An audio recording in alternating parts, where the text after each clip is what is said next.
Deuce. Flipkens has been a couple of tight spots throughout the tournament, coming from a set down against Francesca Schiavone and then last night against Monica Niculescu. Managed to fight her way back.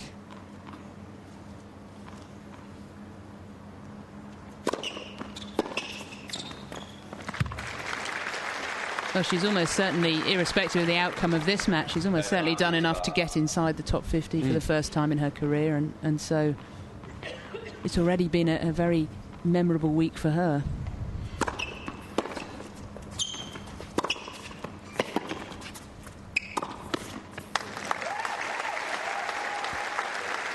And she's always been hugely comfortable around the net, and there's a good example of not being afraid to use the approach shot, creep in behind it, and then really dominate from that space around the service box.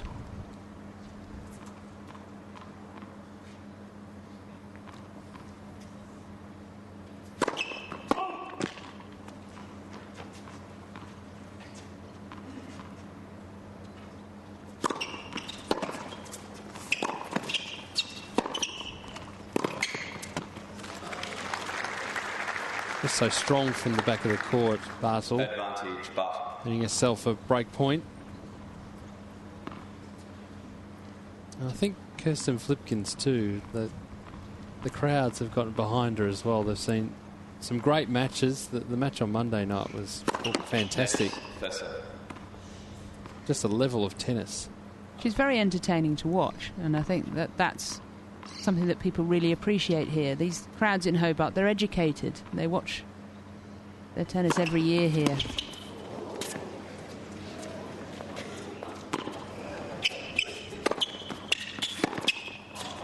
Well, that was a tricky overhead for Flipkens. It hung in the air for a long time. Good presence of mind for Barthel. Picking that up nicely, and we're all square at one game apiece. It was something of a mishit from Barthel, and that is what made it difficult for Flipkens. As you said, it seemed to hang so long in the air, it looked like it was going to come down with snow on it. And then she just got a little bit wrong, couldn't really power down on the smash, and gave Barthel a look at the passing shot. 15.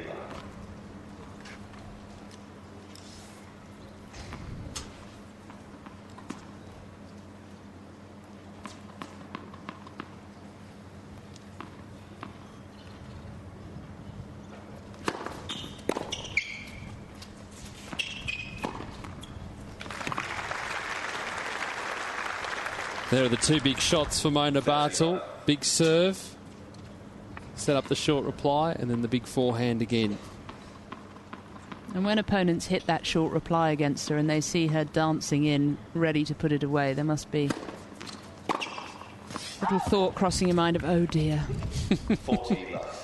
Here we go.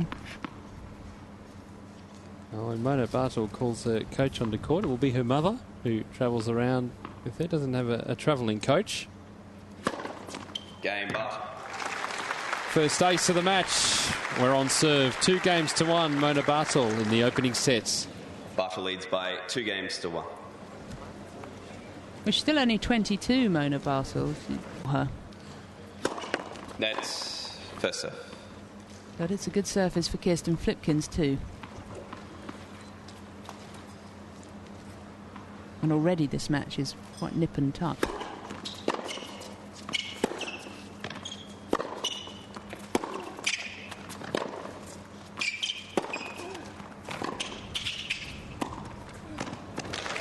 One of the features from Flipkens in last night's match in particular was getting into the net, but 15 low. Great hands at the net as well. It can just create those angles. That was a tough volley to hit, that high backhand volley. But put it across court, drop it inside the service line and take a little bit of pace off it. Brilliantly hit.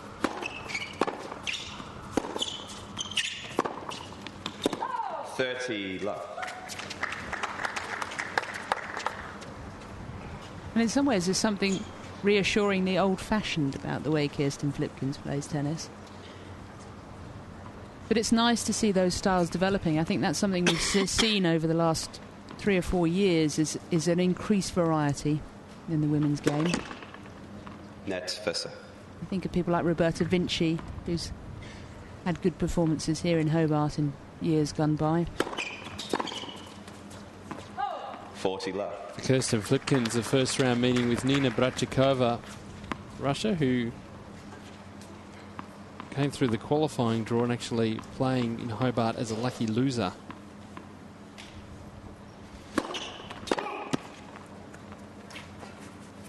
Again, Flipkens will go into the Australian Open. Plenty of confidence. Game Flipkens. Holding serve 2. We're at 2 games all in this opening set. The winner to play Elena Vesnina in tomorrow's final. Good crowd here at the Domain Tennis Centre in Hobart. And they've enjoyed some great action all throughout the week. Some really close matches. Had plenty of 7-6 third sets. Hit the crowd on the edge of its seat.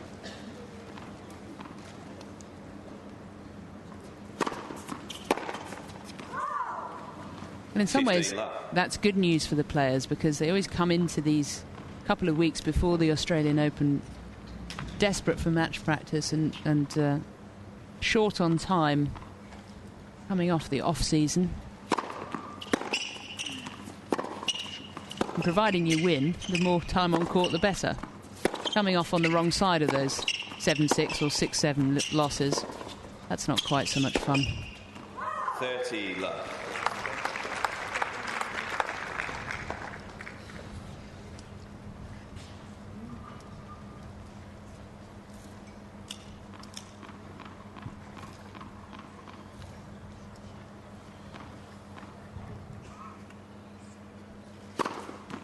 Love.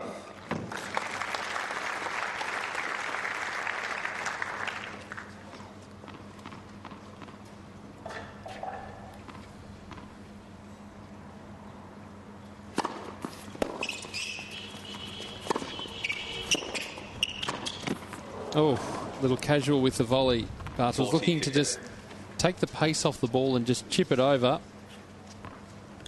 And she has quite a languid way of moving around the court, does Mona Barthel. I think that's something we both observed here last year. Never looks like she's moving particularly quickly, and on that occasion it turns out she wasn't.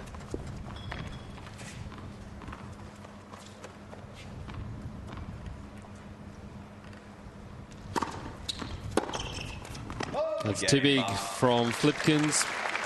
Players holding serve. It's 3-2 in the opening set. Barthel leads by 3 games to 2.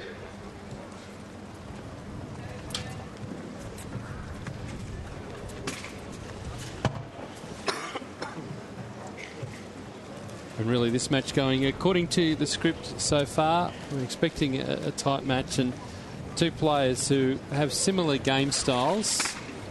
Both have settled into the match quite nicely. Maybe a few nerves early on from Mona Barthel, but definitely no problems now. No, that opening service game was certainly decidedly ropey, but she settled in quickly and is really seeming to find her rhythm and find her range on this court. And I'm sure that coming back here to a place where you've played very well has got to help. Just as much as she might have been nervous in that opening match against Ashley Barty, at the same time she would have walked on this court and all of those good memories and warm feelings about this tournament would have come flooding back to her.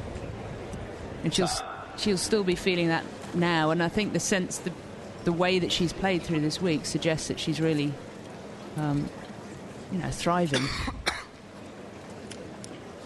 Poor old Tom Sweeney's got a nasty cough, hasn't he? Someone needs to run down with some emergency cough medicine for him. Can I tell you? It's been all week.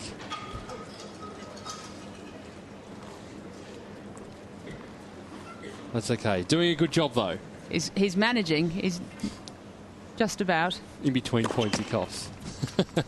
Well, as my father used to say, it's not the cough that carries you off, it's the coffin they carry you off in.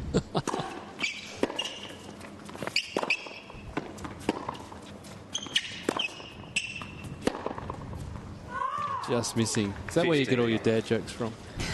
Absolutely. It's my birthright to make terrible jokes.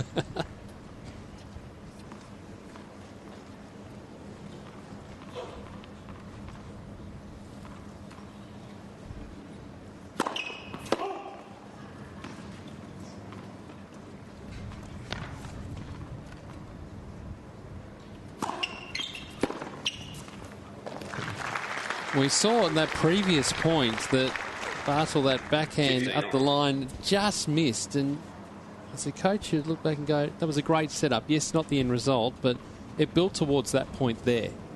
She's come out here with a very clear game plan, and that's a healthy sign, I think, for the German. She's thinking very clearly. She looks very comfortable now. Having got rid of those early heebie-jeebies, she's really sort of settled in.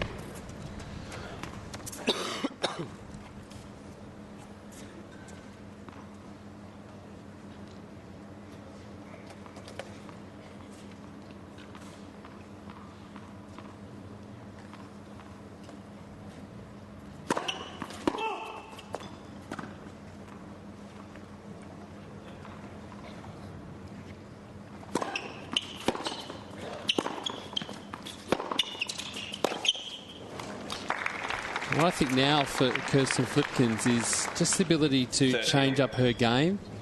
Maybe throw in some slice a little more, because Mona Barthel's so solid from the back of the court, likes the pace that Flipkens is generating at the moment, but doesn't necessarily like the slice where the ball is keeping low. There's something different for Barthel to have a look at.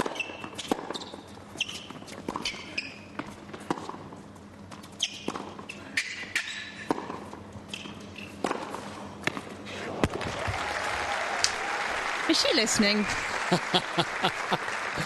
I think she might have been listening to you. But that's the reason why she's now 51 in the world, because... She listens to you. Well, not so much that, but the experience factor to know, OK, at this point I'm going to change things up here. And 30 all in this game where Barthel was just starting to challenge her. Important time to do it.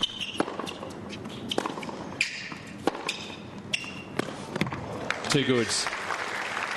Flipkens not happy, but that appeared to come off the side of the line.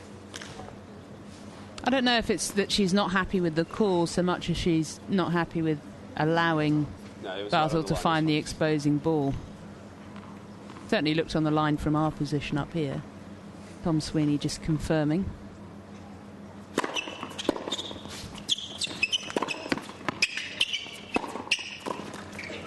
Oh, terrific.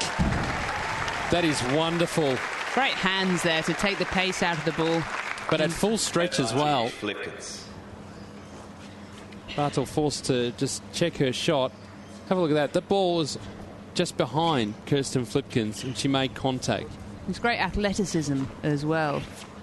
Played a lot of doubles early in her career, hasn't played so much lately. Partly, I think, because she's had those periods of injury that you were talking about. Yeah. Again, that stretching forehand volley only could go in one direction. That was down the line where Barthel was waiting. But that athleticism you talk about there, to move from the ad court across to the juice court side in a flash. And she hasn't got a huge reach. She hasn't got the wingspan of a Mona Barthel, for example. She's only, I think, 5'5" or so. So she's having to just do that with leg speed and strength.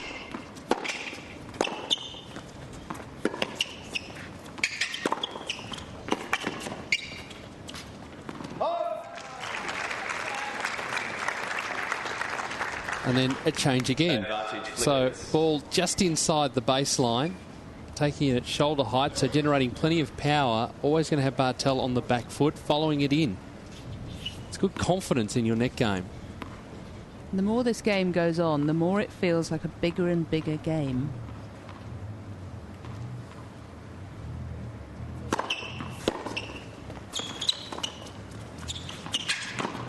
Oh no, too much. Yeah, Flipkens not happy with that. That was really too much on that drop shot. Yes, it was the right idea, but just a rather poor execution. She gave it a little bit too much air. I think in her head that started out as a sort of devastating slice that was going to die away, and unfortunately it didn't. It was right in the wheelhouse of Mona Barthel.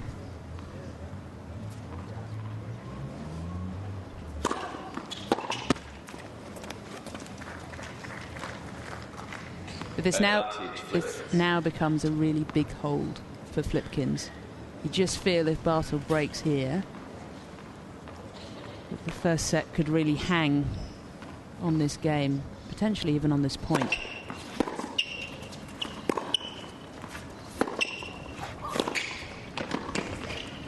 Just going to drift. Flipkens. Playing it from down there, always going to be a tricky volley. Flipkens holds.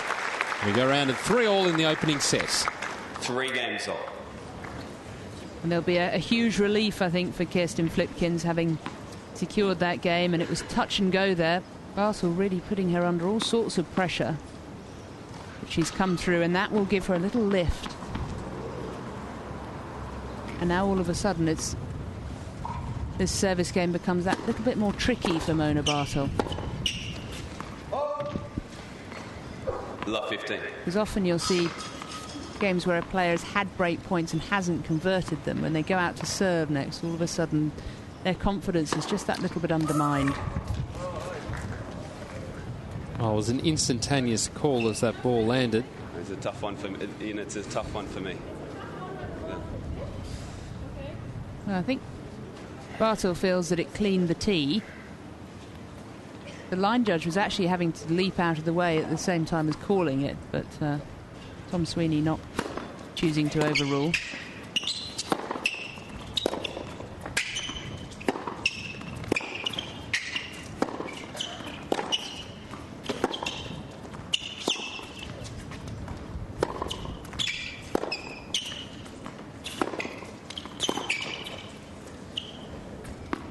Did well to pick her moment to come in there, Barthel. I thought she may have come in a couple of shots earlier than that, but good patience shown and just set up the point beautifully. She was certainly hoping that drifting lob from Kirsten Flipkens was going to just land a bit long. For one moment there, it looked like it might be held up in the wind, and she would have been in all sorts of bother if that had happened. 30-15. Ace number 3 for Barthel for the match.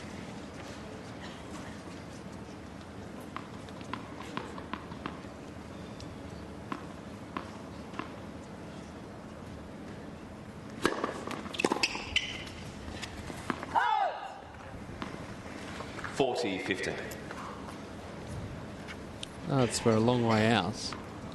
I'm just feeling tiebreak again. That's a big call at 3-all.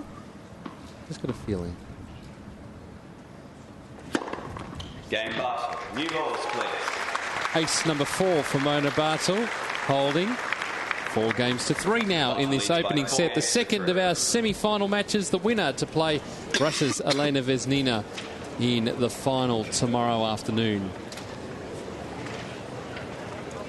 Certainly one of the other things that the players have had to contend with tonight that we haven't seen throughout the night sessions is this is the brightest it's actually been. It's been quite overcast for the evening sessions for the players, so just getting used to the sun and the shadows that have crept across the court, and gradually as we get towards nightfall the lights will start to take effect, and they could take a bit of an adjustment too.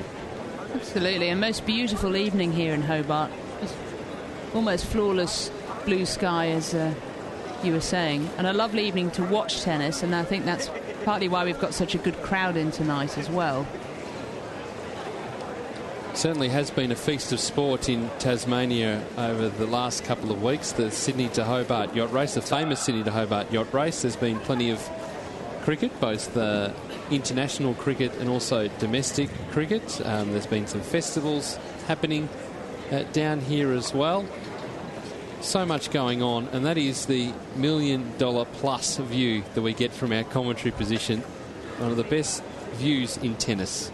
Absolutely, I couldn't agree more. New tennis balls for Kirsten Flipkens. 3-4 opening set. Love 15. Ooh, I think that's pushing the boundaries of reality a little far. Kirsten Flipkens. That was out by some margin. A clear patch of blue between ball and line.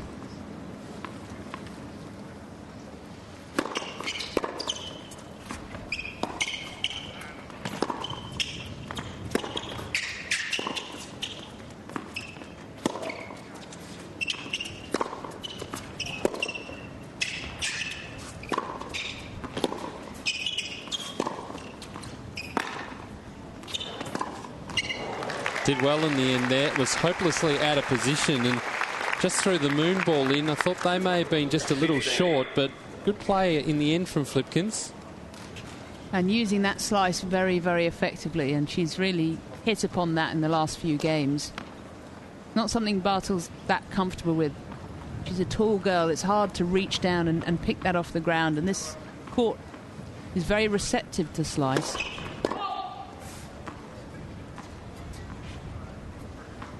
And it's a sign that Flipkens is thinking clearly. 30-15. It was a pile driver of a return. Flipkens almost having to leap out of the way there.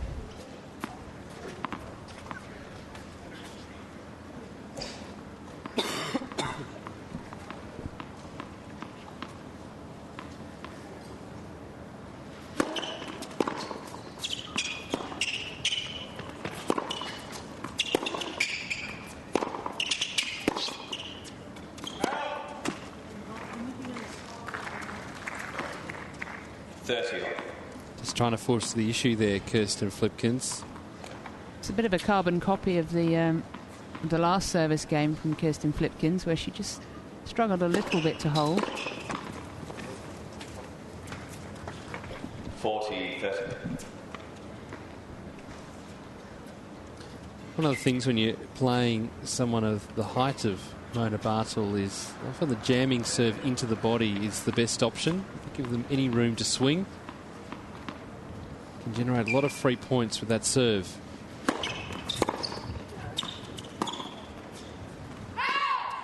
Juice.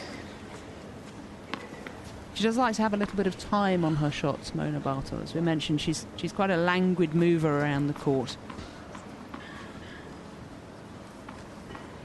And if you can rush her, as Flipkens has done on occasion, then it can be a very effective ploy.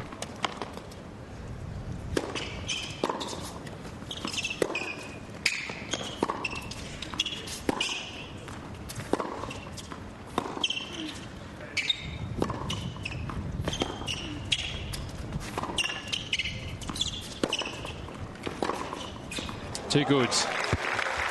I know it's frustrating for Kirsten Flipkens, but needs to really be spot on and probably go the other way. Well, she'd created the opportunity there and then just hadn't quite put it away. Warning Flipkens. And the frustration just boiling over a little for Kirsten Flipkens as she gets an audible obscenity warning. This word you shouted out, it sounded very bad. This word you shouted out, it sounded very bad. Yeah. It's more the how than... This is what it sounded like. More the how than anything else. This way you shouted, it sounded bad. It sounded bad. Hopefully it won't be repeated on live on television. I must admit I didn't hear it, but clearly the umpire did. Well, he certainly thought he heard something.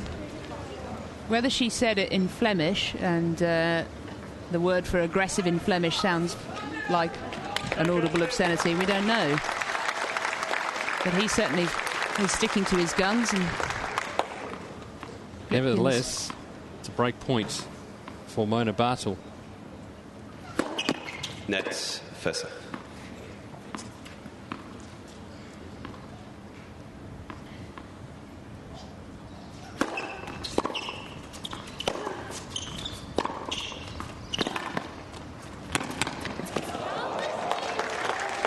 Right idea, though, from Barthel, but I think just in the corner of her eye I could see Kirsten Flipkens making that move forward. Here we go, Kirsten. A little bit of implied pressure. yes, and it just really taking ownership of the space of the court there, Kirsten Flipkens. Not giving Mona Barthel many options as to where to hit it, and as a consequence the German was in two minds and just fluffed her lines a little.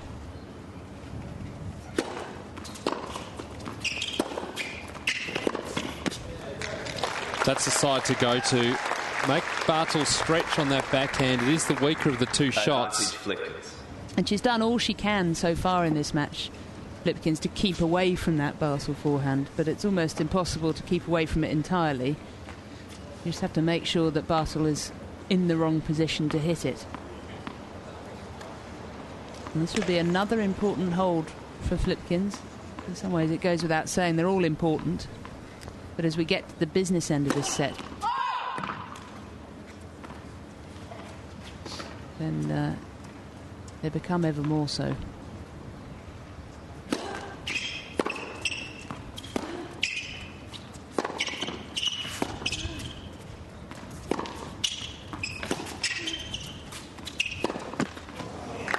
Well done, Flipkens, after everything that happened in that game, holds 4-all in the opening sets. And I can safely say, and I know it is only January, Eleanor, but I'm pretty sure Kirsten Flipkens and Tom Sweeney will not be exchanging Christmas cards in December. No, I think she's mentally crossed Tom Sweeney off. I think if he is going to get some cough drops, it won't be from Kirsten Flipkens.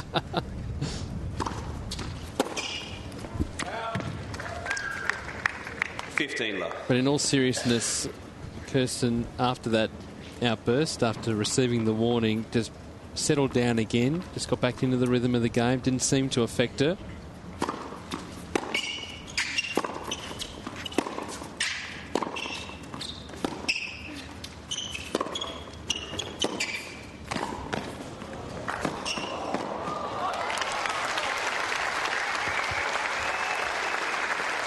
Well, Eleanor Preston talked about the athleticism of Kirsten Flipkens. There's another good example. Barthel too strong at the nets, but did well to just get across the court and just play that extra ball.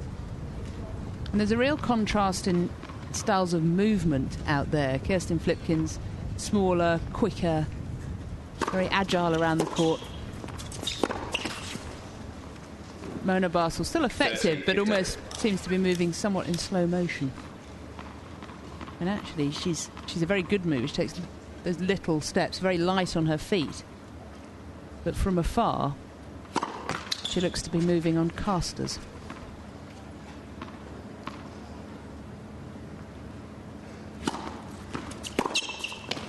Always going to be punished. Flipkens inside the baseline. Knew that ball was going to sit up. Made absolutely no mistake. So 4-all, 30-all. Interesting stage as it tightens up in this opening set.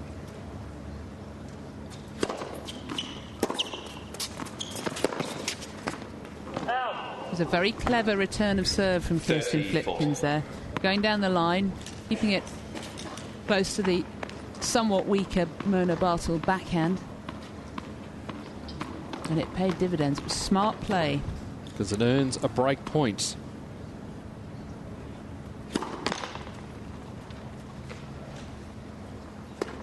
And now look at a second serve. More pressure on this because already Flipkens standing into the court. We'll take another couple of steps in.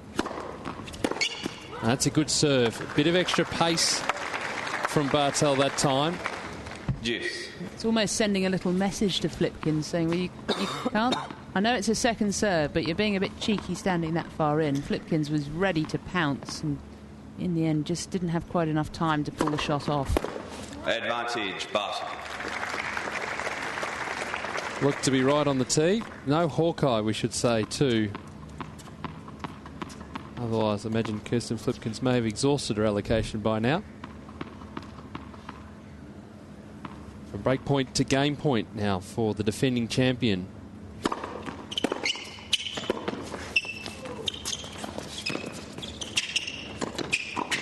Good hands. Great hands at the nets from Flipkens. Guessed the direction. And it came off, despite the fact that this really did sit up for Mona Barthel. It was a bit of bluff from Kirsten Flipkens there, wasn't there? I don't think even she believed she was going to win that point, but just the little fake movement there and anticipated correctly what Mona Barthel was going to do and was able to put it away. Still very much in this game.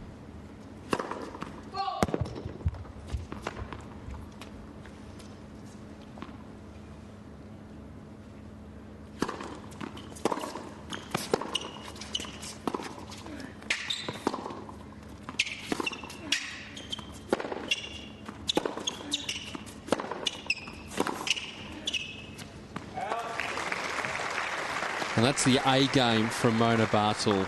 Advantage. Big serve, big ground strokes from the back of the court. Keep Kirsten Flipkens playing defensively, a metre or two behind the baseline, and then come up with the error.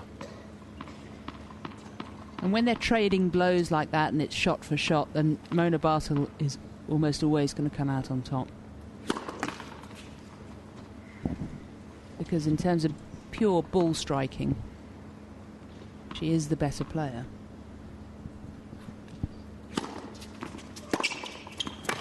Deuce.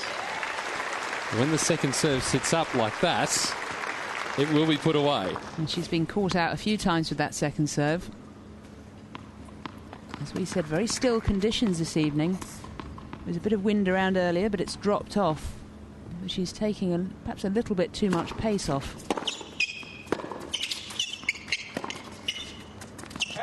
Advantage, but. Well, you might well be frustrated, Kirsten Flipkens. That was a missed opportunity.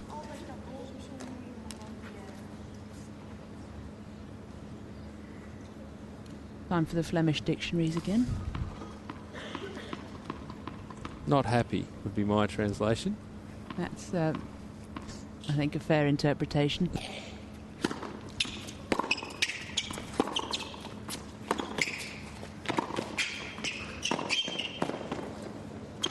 Nice work from Mona Barthel. That was a better forehand volley. And Barthel holds. We are still on serve in the opening set of the second semi-final. It's 5-4. 2013 Moorilla Hobart International. And a much better volley, getting right behind the ball, Mona Barthel. And there was the error from Flipkens. We've been playing 39 minutes. And the German just in front, the defending champion here in Hobart.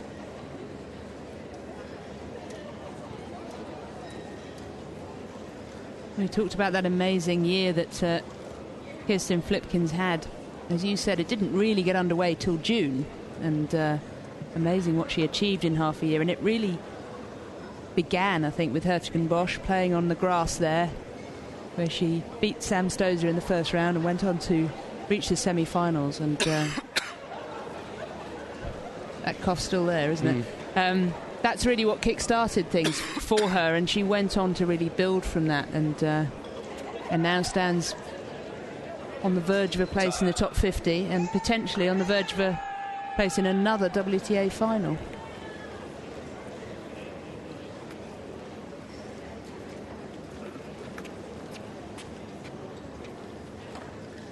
Game still on serve in this opening set. It is Mona Barthel 5-4.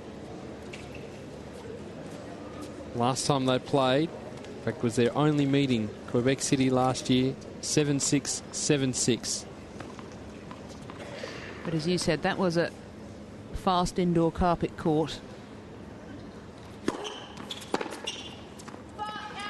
15. Probably more to the liking of Kirsten Flipkens.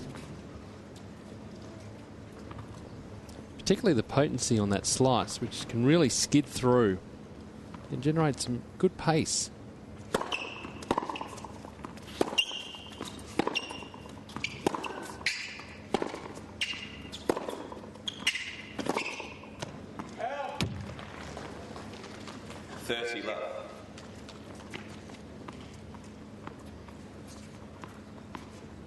And all of those wins that she compiled in the second half of last year, they were all paying dividends at times like this, where it's close.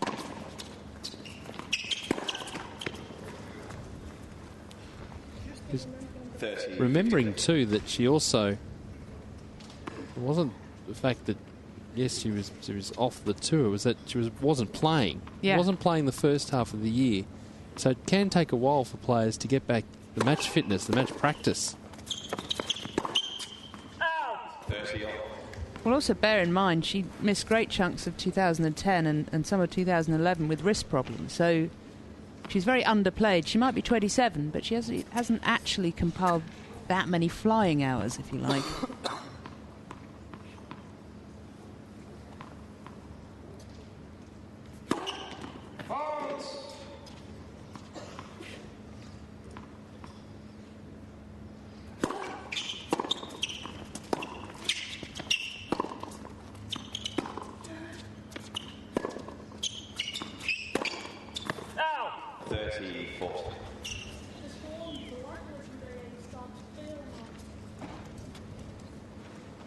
She's just not quite delivering on the final ball, Kirsten Flipkens. She's setting up the points, creating the opportunities, creating the exposing ball, and then just over-hitting or not quite finding the accuracy.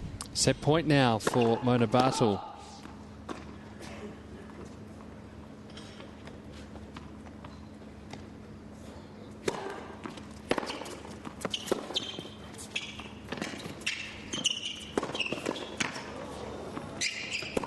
Oh, missing again. That'll be frustrating for Kirsten Flipkens. 43 minutes of action. And Mona Barthel will be bringing her mother out onto court to get some advice. She'll be pretty happy. The first set, 6-4. I think she'll be relieved as much as anything. I don't know that her level of play has been as high as it can be, but she's extricated herself from difficult situations. Zum Spiel. Sie kriegt ja ungefähr alles. Gibt also bloß keinen Punkt irgendwie zu früh auf. Ne? Sie läuft ja wirklich überall hin. How's your German? Aber du kannst ja ruhig bleiben. Womit kann sie dir gefährlich werden? Sie versucht jetzt die Vorhand natürlich voll durchzuziehen, vor allen Dingen auch bei den Returns. Aber ich denke, die kriegst du gut. Wenn sie am Netz ist, ist sie natürlich noch gefährlich. Da musst du wirklich aggressiv platzieren. Der darf nicht einfach nur platziert sein, der muss aggressiv geschlagen werden, wenn sie am Netz That's Tom Sweeney just talking into his walkie-talkie, if you're being confused by that. Just a little bit of housekeeping going on here at the Domain Tennis Centre. Deine Taktik hast du super umgesetzt. Ich würde sagen, so ähnlich wie It's very much just watching here how calm Mona's mother is with her. Just very much to, you know, you are playing well, but here's some things to work on. You wouldn't be giving too many sort of bits and pieces because it can be a bit hard to remember if there's so much going on tactically, and really there's not a lot that needs to change. Be aware that Flipkens has the power to come back.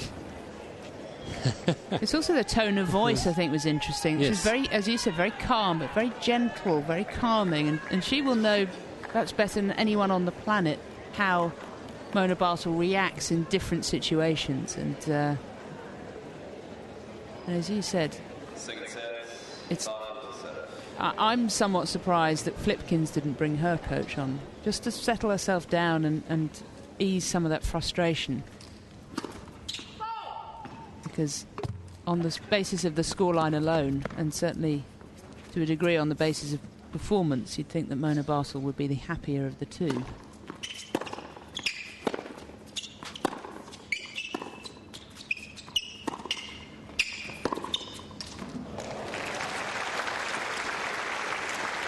And she's beginning to enjoy having a target as well. She's settled into those passing shots. And the danger sign for Flipkens will be when she's hitting equally well off both wings, because she tends to be quite a one-sided player, as we said. Very strong forehand, somewhat weaker backhand, but if she's finding passing shots on that backhand side as well, then that's really going to cut down the number of options for Flipkens. Now, it's not the first time in the tournament that Mona Barthel's been called for a foot fault. Certainly across her matches, particularly against Svetlana Pironkova in the quarterfinals, was called for a couple.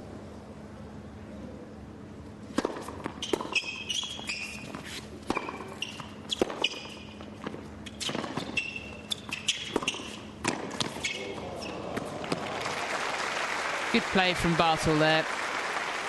This time it was out Flipkens in Flipkens, if you like, by anticipating the volley, being in the right position at the right time. He was always in control of that point, and it was the Belgian who was doing the scrambling around at the baseline.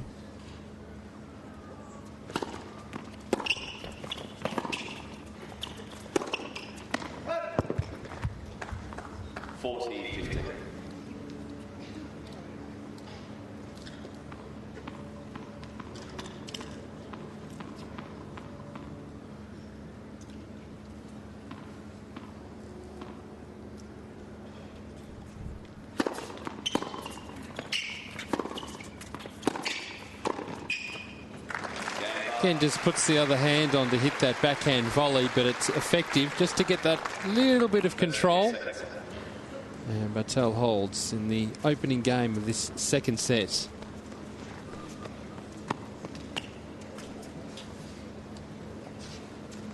Match has been in progress at 47 minutes.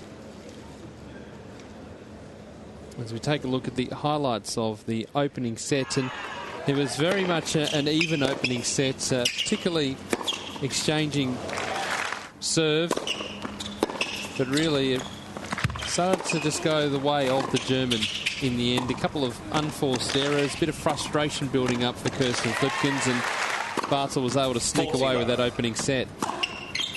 Well, she's an aggressive player, Kirsten Flipkens, and we saw that a lot through that first set, and sometimes a case of live by the sword, die by the sword. 15. I still think there's plenty of opportunity for Flipkens to get back in this match, and certainly Mona Barthel throughout her matches, even if they are only for short periods of time, her game level drops. We start to get a couple of unforced errors in a row. That just opens the door for Kirsten Flipkens.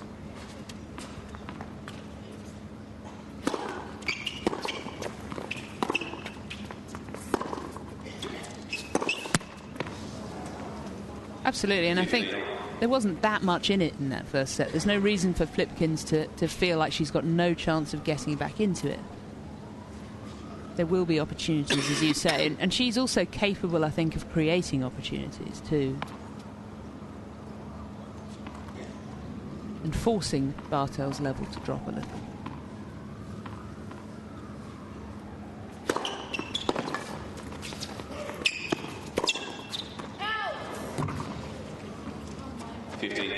And that's a ball that she's missed quite a few times at crucial moments through the course of this match. Created the opportunity and just not quite got things quite right at the crucial moment. Good game plan, poor execution. Talking of which. And now it's just a session of unforced errors. Kirsten Flipkens is very much out of sorts.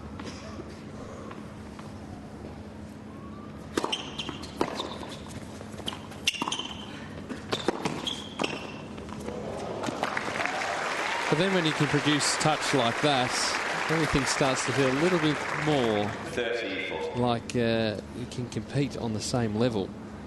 I think there's a danger of a self-fulfilling prophecy as well. You can lose a relatively close first set and then feel like you're playing worse than you actually are. And as a consequence, your level drops because you're frustrated. So you almost talk yourself into playing badly.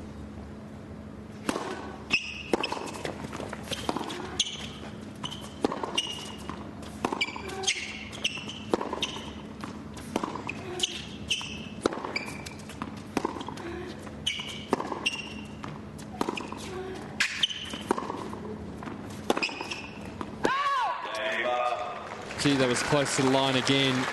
Just can't get a break, Kirsten Flipkens. There's the break. 2-0 now in this second set.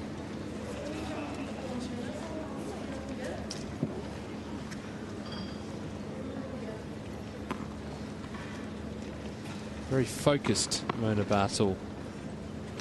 No real emotion to getting the break. Now in the process of just trying to finish the job. All of the emotion is down at the other end of the court. Flipkens again giving Tom Sweeney a bit of a piece of her mind as she went to towel down.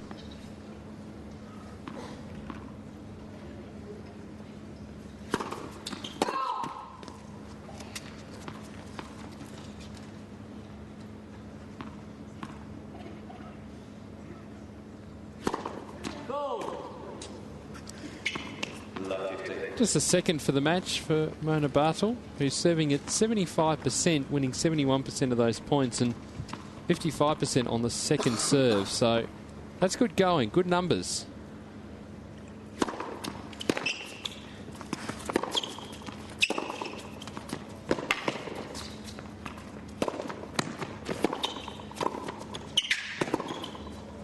Did well there Had to move across the court, but then also step in and just great angle cross court. Just that little bit too short from Kirsten Flipkens. And on that shot, hitting the service line. Just need to take the pace off the ball. Yeah, she didn't quite do enough with that volley, Kirsten Flipkens. And the way Mona Barthel played that point really bears out what you were saying. She's just looking very composed now.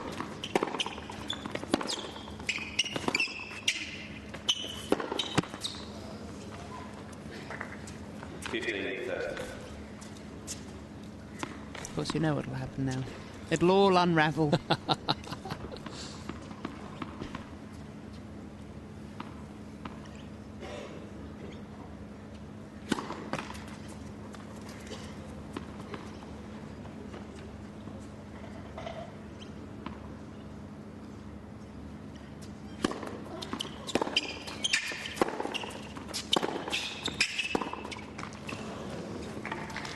Well, it'll all unravel when Barthel tries to change her game style. Doesn't really need to change too much.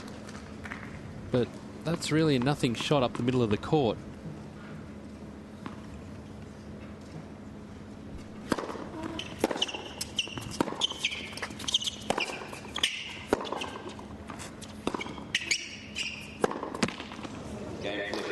And Right again, back. Again, as you say, it's when she's being played up the middle of the court that actually she seems to struggle the most. But I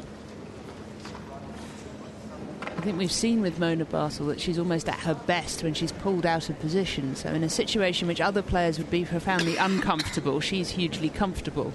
And smart play from Flipkens there, and that shows that her composure is coming back to her, having had that real sort of dip after losing the first set. She's regrouped and is starting to think clearly again and starting to put together a much more effective way of playing against the German. This tournament's been in operation for 20 years. You've got a good shot of the grandstand and media centre here at the Moorilla Hobart International. 2010 events. That's when all this development came in, and it's been fantastic for the tournament. Here are the first set stats. And for Mona Barthel, that first serve percentage is a big one there, because getting that first serve percentage up, but also winning a lot of those points off the first ball. And that was one of the key differences between the two players in that opening set. And also first serve points, first serve returns won as well. And that's something that Kirsten Flipkens will look to improve over the course of the second set, making more headway on the Mona Barthel return. But right now she's got to think about serving and holding her own.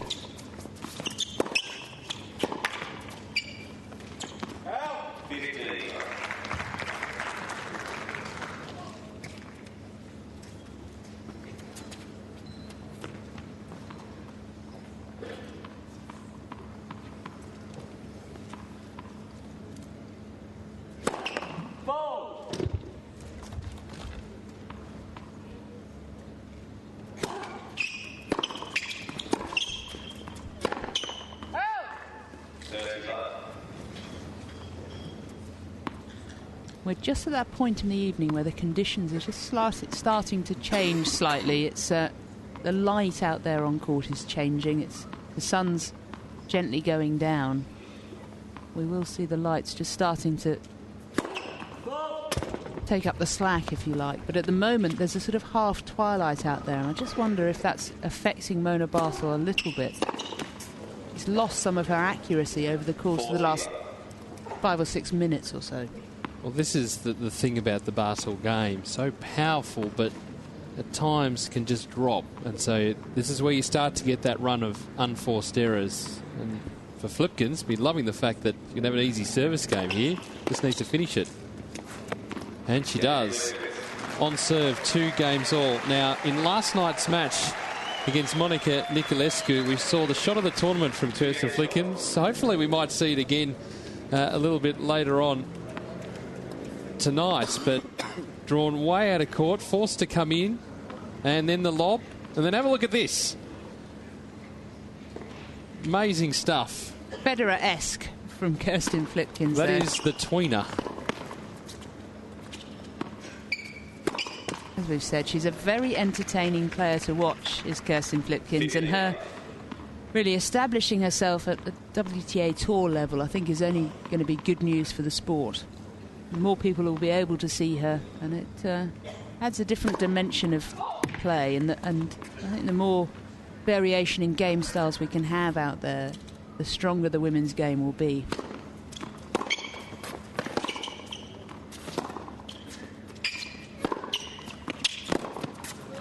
Yeah, it's a good point, and particularly looking at Belgian tennis, and you had Justine in it, you had Kim Clijsters, and Kirsten Flipkens was always there. And you look at it and think, okay, well, take in and take Clijsters out, well, they're going to struggle at Fed Cup level. Not the case, because you've got Kirsten Flipkens, who's in excellent form. Janina Wickmeyer is still a frighteningly good team.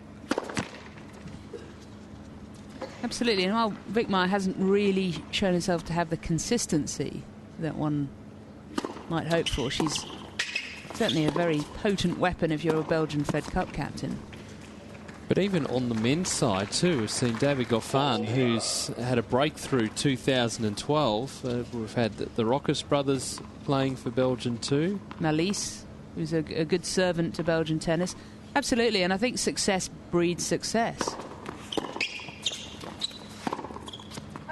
And what's good for Kirsten Flipkens in the wake of Kim Clijsters' retirement, and Henin, of course, been off the tour now for a few years, is it really gives her a chance to shine, and that'll help her in all sorts of ways. It'll help her really in confidence, I think, as she grows into that number one role, but also in terms of sponsorship, because there's a huge appetite for tennis in Belgium and a huge marketability about tennis, and we see a few patches on Kirsten Flipkens, which is, in the current economic times, it's not easy. 3-2, Barthel holds on serve in this second set, but also, as you point out, the former champions giving back to the game in Belgium too. Kim Clijsters, as you mentioned, starting that academy as well. So it's not as if the players are just disappearing from view. They're still giving back to the sport to try and find that next generation after Flipkens and Wickmeyer. Absolutely, and I think Justine Henin's had an academy for some years, which has been hugely successful and has done great work. And I'm sure that Kim Clijsters' academy will also really flourish, because there's nothing that can substitute experience. And I think how inspiring it would be for those young players to go and learn from Kim Clijsters. Well, you walk out there and there's Kim Clijsters standing there, ready to take you for your lesson, and walk around, and you would no doubt they would have pictures of her and her Grand Slam titles around the place too. And I think all that history and tradition that's been built up must be very inspiring for the younger kids to get out there and pick up a racket and play tennis, and knowing too that they're still going to be quite competitive at the highest levels of the team competition too. Absolutely, and by all accounts, Clijsters has been extremely hands-on in the setting up of the academy too. It's not just a figurehead situation where she puts her name on something and takes no interest. She's going to be in there in the meetings and helping to forge those new players. Do you think maybe if we could maybe just draw on the Aussie Kim status just for a little while longer, and establish an academy here as well? Why don't you put that to her? Well, I tried to ask So Kim, if you're listening.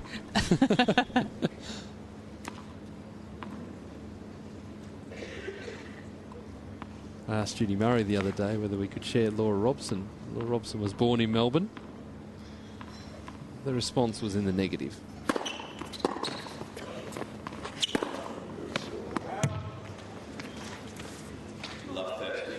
I think we should point out that actually there are so many good things going on in Australian tennis right now. Oh, yes. At all levels, both on the boys and the girls' side, and the men's and the women's side, that you've no need to be borrowing from anybody else.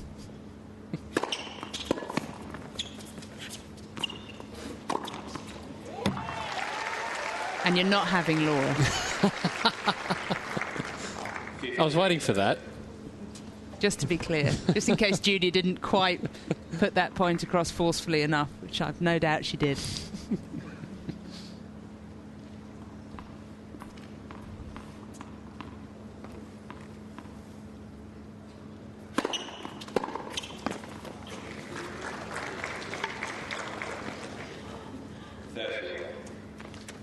Should mention too that Ashley Barty, talking of young Australian stars, or just young players, played with.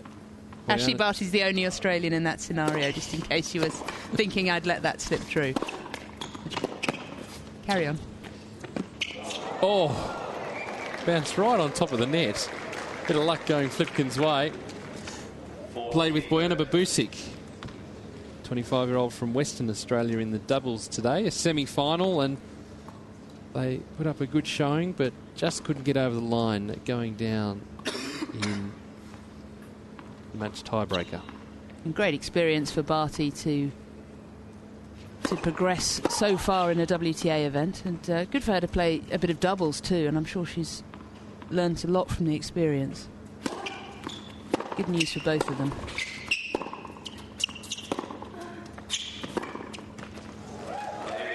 So Flipkens holds 3 games all now in this second set. We cross the hour mark of this semi-final. Reminder, the winner to play Elena Vesnina in the final tomorrow. Vesnina 6-2, 6-2 over Sloane Stephens earlier today.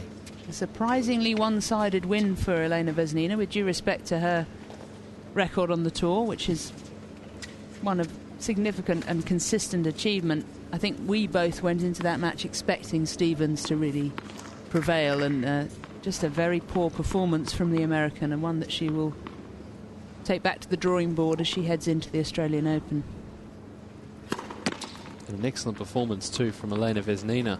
Absolutely. I mean, don't want to take away from Vesnina's standard of play.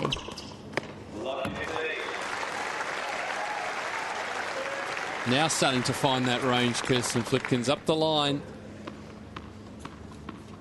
And really, since dropping her serve at the beginning of this second set, in what was something of a little horror passage of play for the Belgian, she's really regrouped very well indeed. And she's lifting. And by contrast, Mona Barthel's level just dropped a little bit. A slumpet, if you will.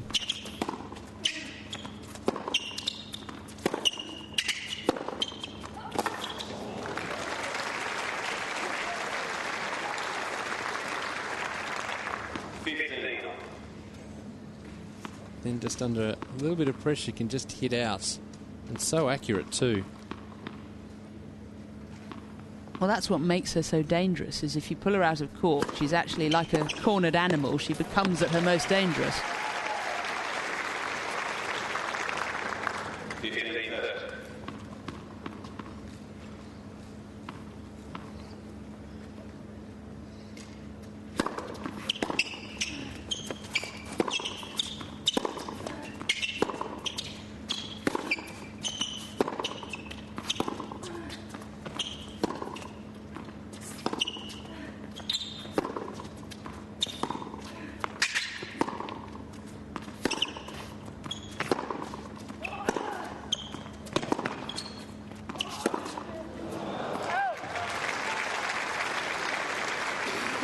And through the course of that point, you could just feel Mona Barthel just trying to widen the parameters.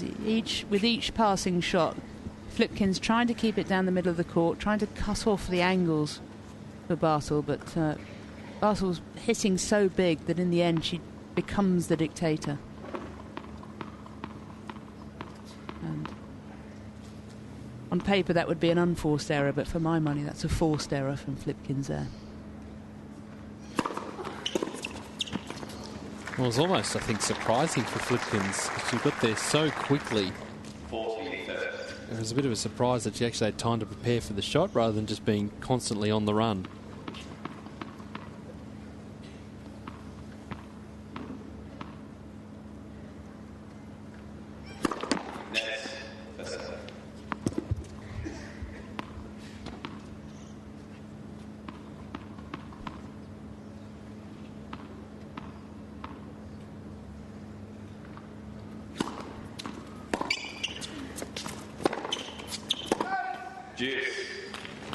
Just missing the line. Commentary position right behind that line.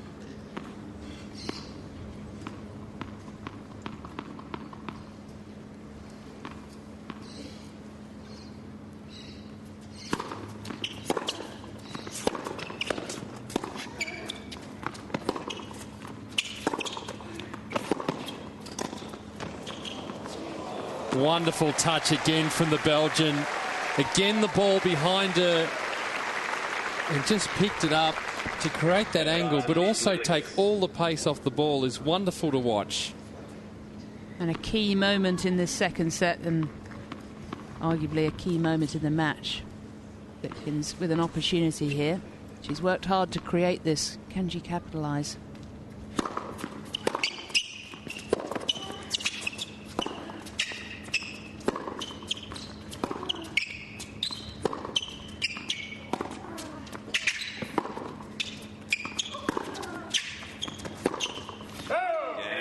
There is the break of serve. Kirsten Flipkens now 4 games to 3 with the break in this second set. 1 hour and 8 minutes on court, and the momentum has shifted the way of the Belgian. Yes, the flipper has flipped the momentum in her direction. And she really carved out that opportunity, Flipkens. Patience and a certain amount of mental resilience, I think, to come back from being in a very, very perilous position, a set and a breakdown, and looking a little spent and very frustrated. But she did a good job of settling herself down, and that's where all of that experience gleaned in the second 6 months of 2012, all of that success, all of those back-to-back wins, that's where that really starts to show its value. It's certainly showing its value in her ranking, but it's also, I think, just giving her that air of confidence and that ability to regroup when she needs to, and perhaps win when she's not playing as well as she can do. We just saw a shot there of one of the freighters leaving. We had 2 cruise ships this afternoon. They're both gone. Imagine it would be a wonderful evening for sailing. Not too cold. The wind's not really a factor at the moment. Kirsten Flipkens now with a break. 4 games to 3 in the second set.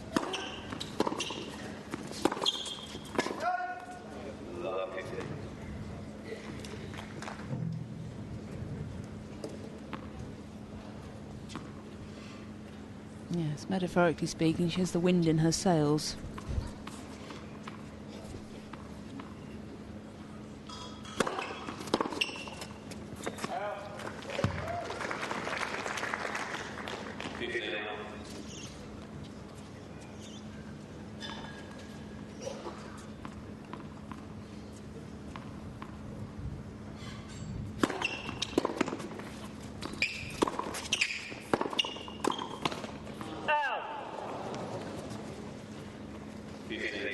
It's the right direction.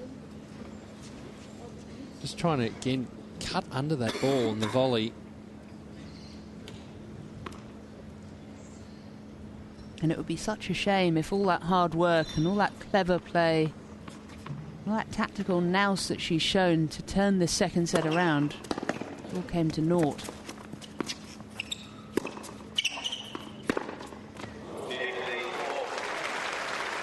Some nice angles from the German we've seen throughout today.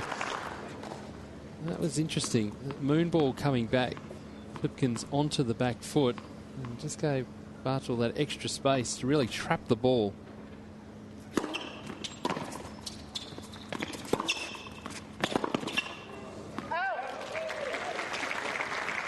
And that's the ever-present danger posed by Mona Barthel, is that she has that ability just to strike suddenly and devastatingly.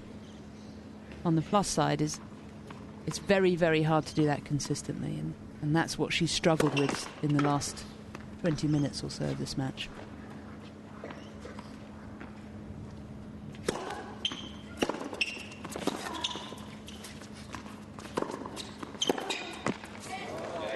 So the break back, we go around at 4 games all. Serve for serve, break for break. Very frustrating for Kirsten Flipkens. And again, she needs to just reclaim her composure. Try and eke out the advantage again.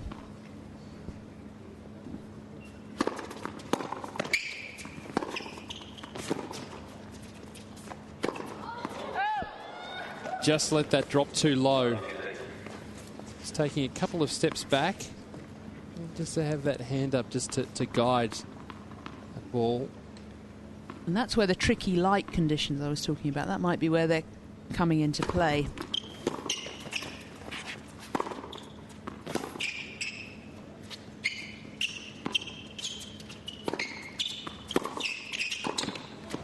I went the safety option that time of letting it bounce and just hitting the high backhands.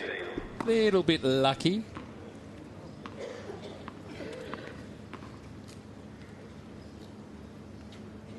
The other factor which I think is worth bearing in mind is as the sun goes down, so the temperature drops, and so the playing conditions and the flight of the ball change somewhat. And both players constantly having to adjust to that shift.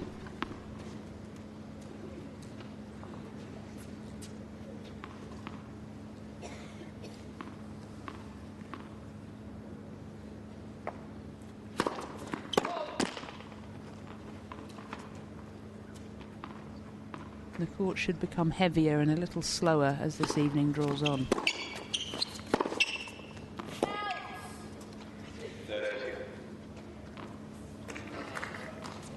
Again, just that backhand letting down Barthel. They're not missing by much, but it's with the potential for a run of unforced errors, which is the issue for the German. Contrasting reaction to getting a line call she's not too impressed with. Just a little shrug and a gentle sigh from Mona Barthel.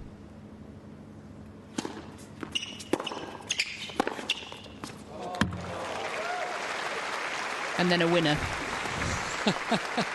Well, she won't be smiling, put it that way. Just very much expressionless, get back on with the job. Point now for 5-4 in this second set. I'm sure she's smiling on the inside after that one. And holds. So Kirsten Flipkens will be serving to stay in the match. 5-4 now. Barthel in this second set after taking the first 6-4. We've been on court 1 hour and 15 minutes. And I think we're about to find out what Kirsten Flipkens is made of. She's been down a break in this set. She's been up a break in this set. And now she finds herself having to serve to stay in it. First serve percentage at 59% for the match for Kirsten Flipkens, winning 53% of those points and 55% on second serve. We'll no doubt love a few more first serves into play.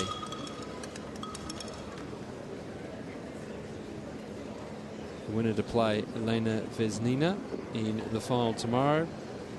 That's the corporate stands, and that's been well populated across the week.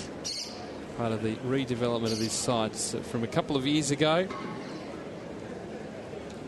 as well as hosting the Moorilla Hobart International. This is also a thriving tennis club and tennis community here, and a lot of the people who are in the key roles of the event are actually volunteers and actually play at the club. There's a wonderful community spirit about this tournament. Everyone puts in, everyone that works the long hours and the long days to make sure that the tournament goes off without a hitch, and it's been fantastic this year. So Flipkens now 4-5.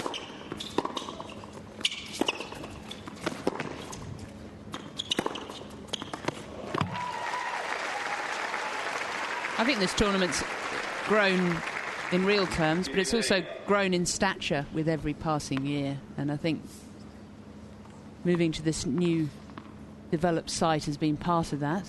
And you only have to look at the player field this year, which I think was the strongest it's been in years.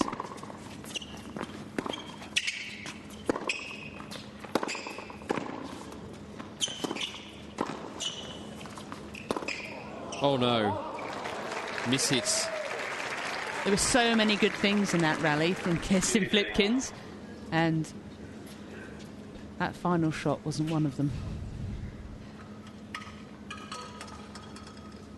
It shows the benefit of just making your opponent play one more shot.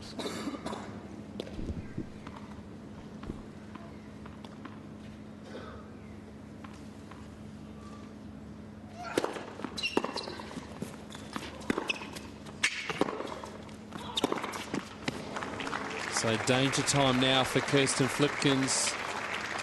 15:30. Just the door ajar for Mona Barthel. We'll want to wrap it up right here. Get back in the locker room and think about the match tomorrow.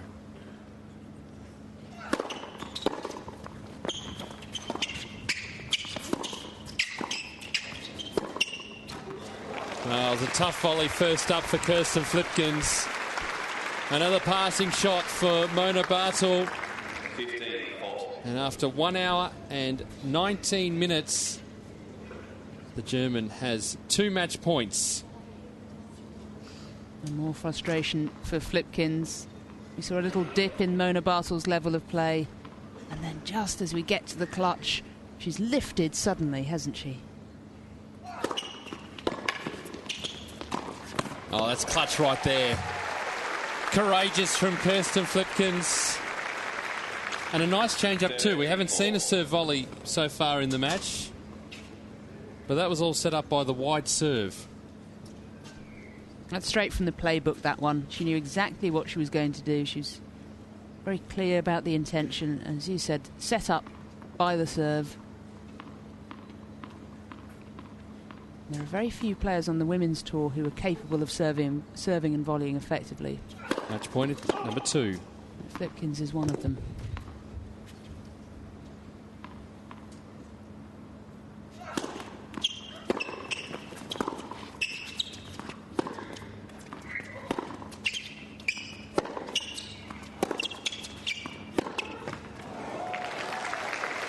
Just a little tight on the forehands, Mona Barthel.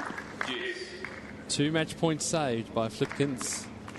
Well, halfway through that rally, I think Kirsten Flipkens must have thought she was halfway to check-in at Hobart Airport, but Barthel just offering her a belated birthday present there.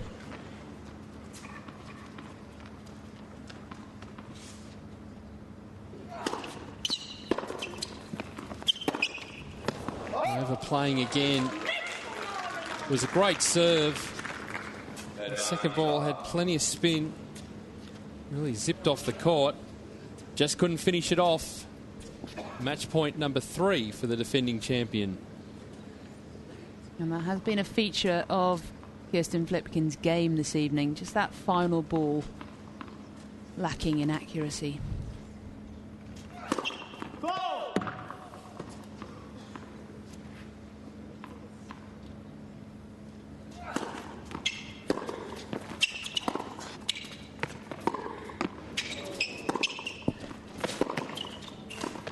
Wonderful again. Big point at the right time from Kirsten Flipkens. And again, courageous enough not to hold back, but to actually take the game up to Mona Barthel. But in a funny kind of way, that's actually a play which for most players would be extremely uncomfortable. For Kirsten Flipkens, it's almost a comfort zone, isn't it? To come in behind that serve.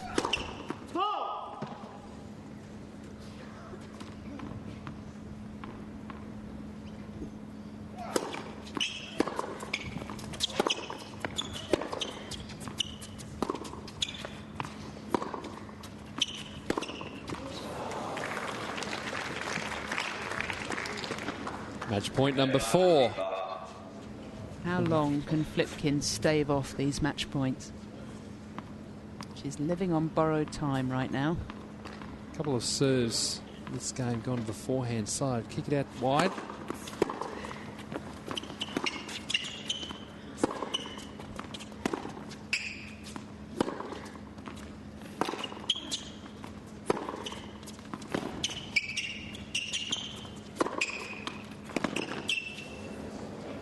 And that'll do it. Defending champion through to the final. She's there again, 1 match away from going back-to-back at the Moorilla Hobart International. Mona Barthel 6-4, 6-4 over Kirsten Flipkens. 1 hour and 22 minutes. And that was a super impressive performance from the German. Playing so well again at the start of 2013. And will no doubt be a force to reckon with in the final, but also at the Australian Open next week. So it'll be Mona Barthel taking on Elena Vesnina in tomorrow's final. That will be a highly competitive match, but a great performance from the German tonight. A very composed performance, I think, from Mona Barthel. She's never going to be the most consistent of players because of her game style. She's an explosive player, and so she is going to offer errors, and she is going to have little dips in form, but she coped very well with Kirsten Flipkens, who, let's face it, can be a handful on any surface. And a word on Kirsten Flipkens. Has played a super tournament. Has had a great start to the year. Just couldn't get over the line. A few too many unforced errors and really wasn't allowed to really free up, get into the net as much as what she would have liked. And it was just a bit of frustration, I think, all round for Kirsten Flipkens after playing so well to get to this stage. Absolutely, and I think, there wasn't that much in this match. It was very close, particularly... Well, both sets in different ways were actually really very close, and yeah, a very good win for Mona Barthel. She'll be thrilled with that performance. Let's head downstairs. Chris Rowbottom has our winner. Well, Mona, you must be very happy with that win, through to the final. Yeah, I'm really happy. It was a really tough match today. We played before and I lost in 2 tiebreaks, so I knew it's going to be really tough. And today it was a really close match, and I'm just happy that I won and be in the final here again. Kirsten is a real fighter. Where did you feel that you really did get on top of her? I don't know. I think we had a lot of close games, and I think I'm just lucky that I made the most important points in this match, and it was just a really close match. Well, you've obviously won a final before. How do you prepare for it? Do you do anything different, or is it just all the same? No, it's just all the same. It's just another match like this. You shouldn't think about that it's a final. Just go out and have some fun. I mean, it's an honor for me to be here in the final again and just to play again here.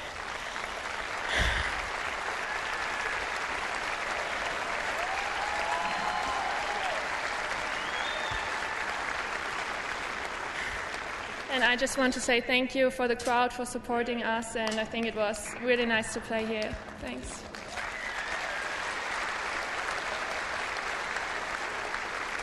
And Mona, we saw you speaking to your mum between the sets, so she seems like she's somebody who influences you a lot. What sort of things was she saying?